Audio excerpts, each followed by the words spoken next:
नमस्कार जय जगन्नाथ। आज गोटे सुंदर सा टिप्स वीडियो को मो चैनल को आपण को बहुत बहुत स्वागत। आशा करछि आपण माने समस्त बहुत ही भल राव खुशी थे। तो जदि मो चैनल आपण माने नुआ अछंती ताले निहाती भाव मो चैनल को सब्सक्राइब करनियंतु, पाखरे थिया बेल बटन को क्लिक करनियंतु, जहा फल मो वीडियो नोटिफिकेशन आपण मान पाखरे खूब शीघ्र पहुंच जिवो। आ आपण माने आपण मानकर प्रॉब्लम रो सॉल्यूशन हुए तो मो वीडियो रे पाई जाई पारंती। वीडियोटी कोठू आज करछंती सेईटा ही मते लिखि जणाई दियंतु, जहा फल मु जानि परिबि जे मो वीडियोटा पर्टिकुलर दुनिया रे को कोण अनुकोण रे पहुंच पाछि। तो हाँ, सबू टेंशन आमर ए अलग पट गोटे टेंशन रोचे जोटा कि हूँ चुट्टी झड़वा। तो हाँ, जदि आपण मानकर चुट्टी झड़ुची आपण मान पाखे समय ना जे ताको केयर नापी, किंतु आज भिडियोटी आपण मान बहुत ही हेल्पफुल हम। आ गोटे माने अदरकार जिनसा बाहर आपण मैंने फोपाड़ी दिखती घर यूज जिनस, तो ताकू नहीं कि आपण मैंने आपण मान चुट्टी को हेल्दी स्ट्रंग आउ जदि भी छिड़ुची कि दो माने दीटा मुँह चुट्टी होची तो सेगुड़ाक निहाती भाव में प्रोटेक्ट करेंगे। तो चलते देखिए से जिनस गुड़ाक कौन आउ कौ उपाय से सल्यूशनटा बनाऊँगी। आ गोटे एमती गोटे सल्यूशन जोटा कि आपण मानक केवल चुट्टी सांप कला बेले ही लगे देवार अच्छे, सांप सहित मिक्स करके तापर आपण मैंने कौन करेंगे ना चुट्टी को बास धोई ने। तो देखूँ जदि आपण मानकर चुट्टी झड़ुची कि माने अଯଥା नष्ट हो सब कारण होता है आमर माने बाहर आम जेहेतु जाऊे आम चुट्टी बहुत पॉल्यूशन ने माने जिते धूली फूली सब लगुच से आम चुट्टी बेसी डैमेज होची। तो चलते ए टिप्स आड़ को जी देखा मुझे कौन कौन सब इनग्रेडिएंट यूज करुँचा केमती कौन बनाऊँगी। तो हाँ, आपण मैंने फास्ट लाइन देखिए और ध्यान सहित देखिए केते कौन परिमाण दरकार से अनुसार आपण मानकर सल्यूशनटा बनैकी रेडी करेंगे। तो प्रथम ये चाउल नहीं आपण मैंने चाउल उषुना हो अरुआ हो जेको चाउल नहीं मुझे गोटे कप नहीं जेहेतु मोर लंग हेयर अच्छी। तो ताकू कौन करना 5 ରୁ 6 थर भलकी धोई नहीं तापर अध घंटा पूरा भिजे नहीं। तो भिजे देवा द्वारा कौन होना तार जो तक भी माने चाउलर अंश तक मंड अंश से गुड़ाक सब पानी को चली आसी। तो चाउलर पानीटा आम हेयर आम स्किन पे बहुत ही बेनिफिट्स देते हैं। आपण मैंने आगुरी कि बहुत वीडियो जानी हुए तो देखी थे।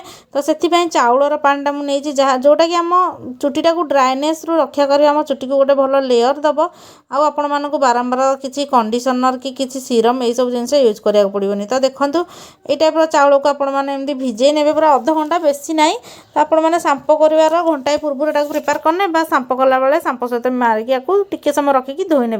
देखिए आपण मानक चुट्टी आस्ते आस्ते हेल्दी हवा आरंभ हो जाए। सप्ताह को 2 थर एमती करुँच। तो देखो यही टाइप आपण मैंने कौन करेंगे ना चाउलटा को भिजे ने भिजे नहीं तार पानीटा को चलते आम ए काढ़ी ना आ कौ परिमाण ने से मुझे आपको कहली कि आपर चुट्टी केते कौन अच्छी। तो से अनुसार आपण मैंने ने।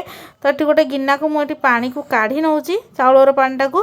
तो मोर जी दरकार मुझे नेली आउ से जो जिनसुड़ा मिसा जोड़ा कि आम घर आवेलेबल ही थाए आ कहाटू किसी मागिया भी पैसा खर्च करके आमको पड़ोनी। तो देखूँ से चाउल पानी में मुझे कौन कर आलोवेरा टी नहीं आसी। तो र आलोवेरा तो समस्त पाखे थी। तो जदि नहीं ताल आपण मैंने जोटा आमर स्टोरेज आलोवेरा जोटा आलोवेरा जेल आसे तो से गुड़ाक भी नहीं पारे। तो देखो यार जो रसटा को आपण मैंने एमती माने जो कंटा चामच साहाଯ୍ୟରେ छुरी साहाଯ୍ୟରେ पूरा पतला किना बाहर करने ताकू ने आपण तो जानी आलोवेरा जेलटा को नॉर्मली भी लोक मैंने चुट्टी जदि रूपी हो कि जल्दी जल्दी झड़ुची कि छिड़ी जाऊँ कमजोर हो जाऊँगी से नॉर्मली आलोवेरा को खाली लगाती। किंतु चाउल पानी सहित जब आपको लगे यार माने बेनिफिट्स पूरा 2 गुणा हो। तो देखो यही टाइप आपण मैंने एमती कोरिकिना टाइप ए मिक्स करने। मिक्स कर सारापर से आउ गोटे जिनस मिक्स करार अच्छी जोटा कि आपण मैंने समस्त लगाई भल पाती। आटा बहुत सहज आमर ये सल्यूशनटा बनिकी रेडी हो।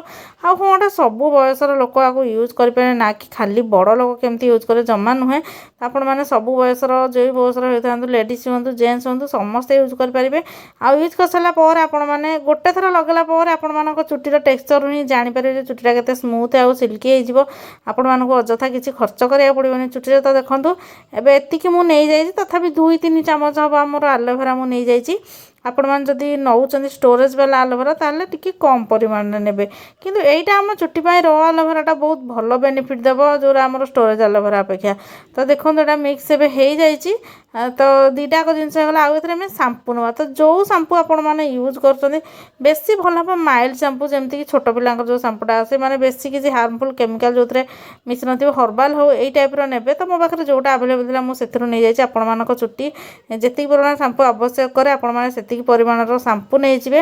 ଆଉ ସାମ୍ପୁକୁ ନେଇକି ଏଥିରେ ମିକ୍ସ କଲେ ବାସ୍ ଆପଣମାନେ ଯେତେବେଳେ ଚୁଟି ସାମ୍ପୁ କରିବାକୁ ଚାହୁଁଛନ୍ତି ଯେଉଁ ଦିନ ବି ସାମ୍ପୁ କରିବେ ୱିକଲି ଥରେ ହେଉ କି 2 ଥର କି 3 ଥର ହେଉ ତ ଗାଧୋଇବାର ମାନେ ମୁଁ ଚୁଟି ସଫା କରିବାର ଘଣ୍ଟେ ପୂର୍ବରୁ ଆଗ ଲଗାଇ ନେବେ, ଟିକେ ସମୟ ରଖିନେବେ ଘଣ୍ଟେ ଖଣ୍ଡେ, ତାପରେ ଆପଣମାନେ ଚୁଟିକୁ ୱାଶ୍ କରିନେବେ। ଆଉ ନର୍ମାଲ ୱାଟରରେ ହିଁ ୱାଶ୍ କରିବେ। ତାପରେ ଥରେ ଲଗାଇଲା ପରେ ଆପଣମାନେ ଜାଣିପାରିବେ ଯେ ଆକ୍ଚୁଆଲି ଏଇଟା ଆପଣମାନଙ୍କ ଚୁଟିକୁ କେତେ ମାନେ ସିଲ୍କି ସାଇନ୍, ଆଉ ଆପଣମାନଙ୍କ ଚୁଟିର ଆସ୍ତେ ଆସ୍ତେ ତା'ର ଗ୍ରୋଥ୍ ମାନେ ବଢ଼େଇବ। ଆପଣମାନଙ୍କ ଚୁଟି ଆଉ ଝଡ଼ିବ ନାହିଁ, ଯେହେତୁ ଆମର ଚାଉଳ ପାଣି ଆମର ଆଉ ଆଲୋଭେରାଟା ମିଶିଛି ଏଥିରେ। ତ ଆଶା କରୁଛି ମାନେ ବହୁତ ସହଜ ଟିପ୍ସଟା ଆପଣମାନଙ୍କର ହେୟାର ବହୁତ ଭଲ ଗ୍ରୋଥ୍ କରିବ ବୋଲି ଆପଣମାନେ ନିଜେ ଟ୍ରାଏ କରନ୍ତୁ। ଯଦି ଭଲ ବେନିଫିଟ୍ ପାଇଲେ ତାହେଲେ ମୋତେ କମେଣ୍ଟ ସେକ୍ସନ୍ରେ ଲେଖି ନିହାତି ଭାବରେ ଜଣାଇବେ। ତ ଲଗାଇବାଟା ଆଉ କ'ଣ ଦେଖିବି, ଯେହେତୁ ମୁଁ ଟ୍ରାଏ କରିସାରିଥିଲି ଆପଣମାନଙ୍କୁ ଡାଇରେକ୍ଟ ଦେଖାଉଛି, ଆପଣମାନେ ବିଶ୍ୱାସ କରିବେନି ମୁଁ ଲଗାଉନି। ତ ସେମିତି କିଛି ଜିନିଷ ନାହିଁ ଯେଉଁଟାକି ମୁଁ ନ ୟୁଜ୍ କରିକି ଆପଣମାନଙ୍କୁ ଦେଖାଉଛି। ଭିଡ଼ିଓ ଭଲ ଲାଗିଲେ ଲାଇକ୍ କମେଣ୍ଟ ସେୟାର କରିବା ପାଇଁ ଜମା ଭୁଲିବେନି। ଭିଡ଼ିଓଟି ଫାଷ୍ଟ ହେଲା ଯାଏଁ ଦେଖିଥିବାରୁ ଆପଣମାନଙ୍କୁ ବହୁତ ବହୁତ ଧନ୍ୟବାଦ।